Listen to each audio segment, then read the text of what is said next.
Fair skin, pink skin, blue veins. This client thought for sure that she was a summer. And in fact, before receiving her color analysis result, she went to her hairstylist and made her hairstylist put a lot of work in to add a lot of ash qualities to her hair. And frankly, this isn't really a hair color recommended for summer. I would recommend something much more smokier. I would say this is in a neutral range. So she didn't even ultimately get to a summer hair color. But when she saw this hair color on her, she realized, oh my goodness, what did I put my hairstylist through? Because something is off here. Fair skin, pink aspects to skin are surface coloring elements and have nothing to do with your color analysis results. And veins, and looking at veins, I've said in many of my videos, is a waste of your time. None of that is a part of color analysis training.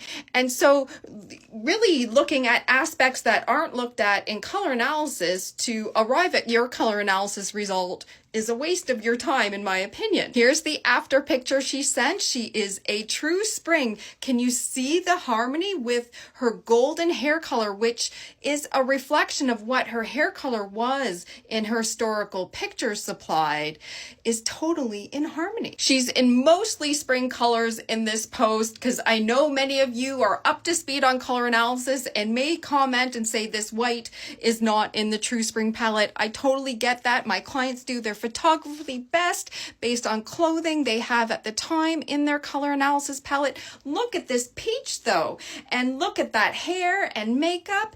Yay, true spring. Here are these pictures side by side so you can see the difference. I find when I sign up to many Zoom calls, there are springs who have been coloring their hair very smoky and summers who have been coloring their hair sometimes very golden.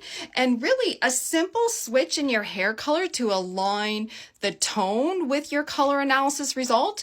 If you've been going blonde and blonde is in the recommended hair color range for your palette, really can shift your look significantly and add vibrancy to your look. There are only 4 color analysis palettes where I recommend blonde, which is true spring, true summer, light spring, and light summer. And I only recommend blonde hair colors in the hair salon for those people in those palettes who were naturally blonde around the age of 20 post-puberty. If you weren't naturally blonde post-puberty, I would not be recommending blonde, even if it's listed in your optimal hair color list in your color analysis result. There's this sort of unwritten rule in the hairstyling world where it's suggested that you shouldn't go beyond 2 levels different from your natural hair color. And I add the word natural hair color post-puberty around the age of 20 to that. Here's this client's lovely email to me. You can pause this to read her full email, but she shares she is very excited to see all her palette colors. Everything is so pretty and cheerful and makes her feel so much better. Yay, true spring. Thank you so much for sharing your update with all of us.